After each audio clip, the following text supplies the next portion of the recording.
आगे है हमारा। अब कुछ क्वेश्चंस ऐसे हैं हमारे जिनमें rate of interest her year के लिए अलग अलग है। जैसे question number 16, find the amount of ₹50,000 after 2 years compounded annually. The rate of interest 8% per annum during the first year, 9% per annum during the second year. Also find the compound interest. अभी तक हमने question किया जितना time होता था उस पूरे time के लिए रेट ऑफ इंटरेस्ट एक होता था।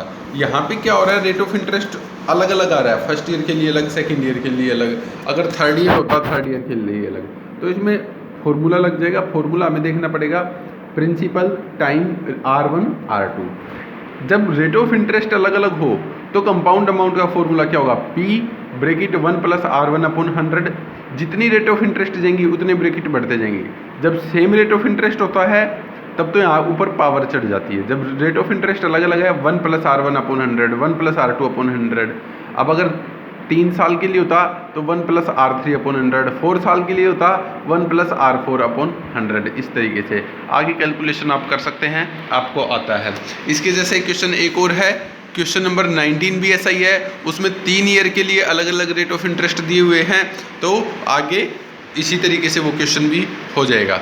नेक्स्ट क्वेश्चन हमारा है question number 17, find the compound interest.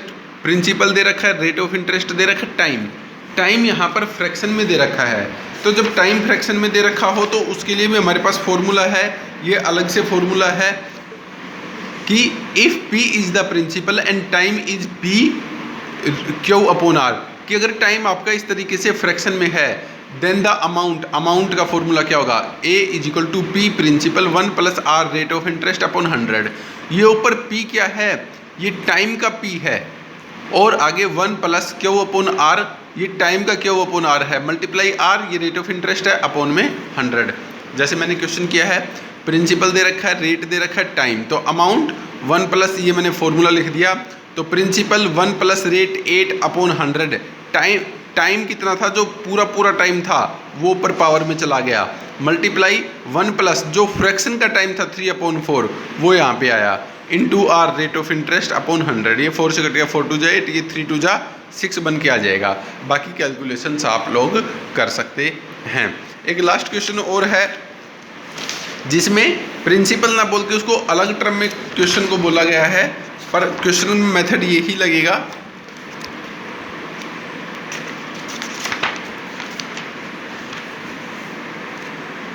Aman set up a small business by investing 40,000। तो जो अमाउंट, जो पैसा शुरू में लगा है उसको सम या प्रिंसिपल बोलेंगे। During the first 3 successive year, ये आपको प्रॉफिट दे रखा है। If each year profit was on the previous year capital, अगर ईच ईयर का प्रॉफिट प्रीवियस ईयर की कैपिटल पे है तो वही कंपाउंड इंटरेस्ट का क्वेश्चन हो जाता है। Calculate his total profit. तो प्रॉफिट कैलकुलेट करने से पहले हम इसमें क्या कैलकुलेट करेंगे, अमाउंट कैलकुलेट होगी, अमाउंट आफ्टर प्रॉफिट, कि इस पैसे में प्रॉफिट जुड़ जाए तो कितना अमाउंट हो जाएगा। तो वही जो हमारा अलग अलग रेट ऑफ इंटरेस्ट का फॉर्मूला था 1 + R1/100, 1 + R2/100, 1 + R3/100 का फॉर्मूला लगा, ये टोटल अमाउंट आ गई। तो ये प्रॉफिट आपका इस अमाउंट में से ये अमाउंट सब्सट्रैक्ट होके हो जाएगी।